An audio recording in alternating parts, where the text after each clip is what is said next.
Korach. This is the chapter of the great rebellion against Moses.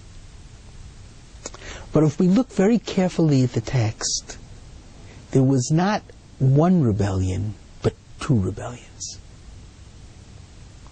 There was the rebellion of Datan and Aviram,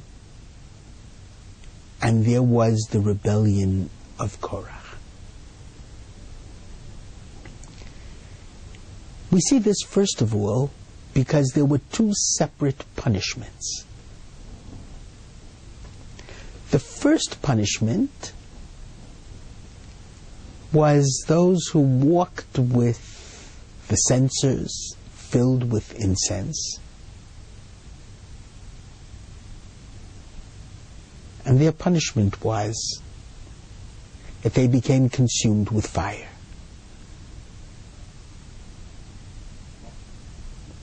The second punishment were those rebels who were swallowed up by the ground.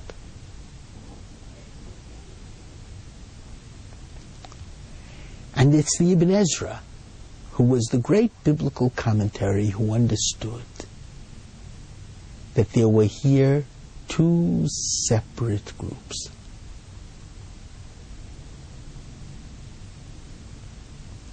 Let's begin with Datan and Aviram. When Moses asked to see Datan and Aviram, they refused to see him.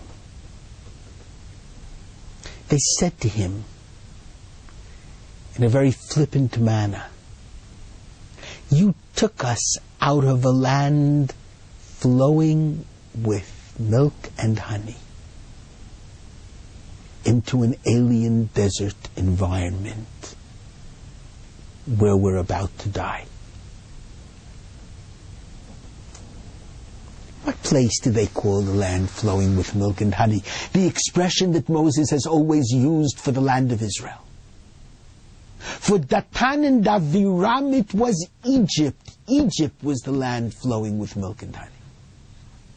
They loved the materialism of Egypt. They loved the flesh pots of Egypt. They never wanted to leave Egypt in the first place. They were in love with materialism. They were ready to assimilate into Egyptian hedonistic, materialistic society. And their punishment was, because they want to go back to Egypt, it's the very earthiness, materialism, which will overtake them. And they, therefore, are swallowed up by the earth. Korach was different. Korach wanted to stay in the desert.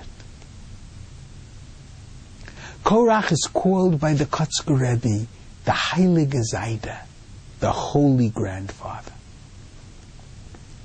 Korach didn't want to be sullied by warfare, compromised by a state with political problems, dealing with issues of religious and non-religious, ethics of warfare, social legislation for minorities. They wanted to live in the eternal kolel, which was the desert, where God supplied the manna and the food and told them where to encamp and when to move to another encampment. Korach wanted to be the Kohen, the priest teacher. In a world without practical responsibility, in a world where Torah becomes a substitute for life, not a direction for life.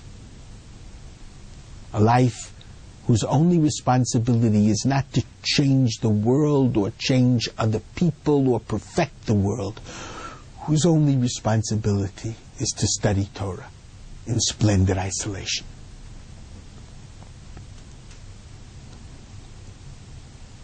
Korach's sin for wanting the kahuna, the priesthood, was very similar to Nadav and Avihu, the sons of Aaron, who wanted to give more sacrifice, even sacrifice that God did not ask for. And they were consumed by a fire. According to the Ibn Ezra, Korach and his cohorts were consumed by a fire. They were too religious. They wanted to escape the practical world and the responsibility of perfecting it in favor of a spiritual, ethereal world which ran away from responsibility. Korach really searched for the sacred, but he did not understand that the holy is to be found in perfecting the material world in which God placed us, in ennobling it, in sanctifying it, in taking on responsibility, even if it means warfare, even if it means fighting poverty lines, even if it means fighting evil so that good may triumph.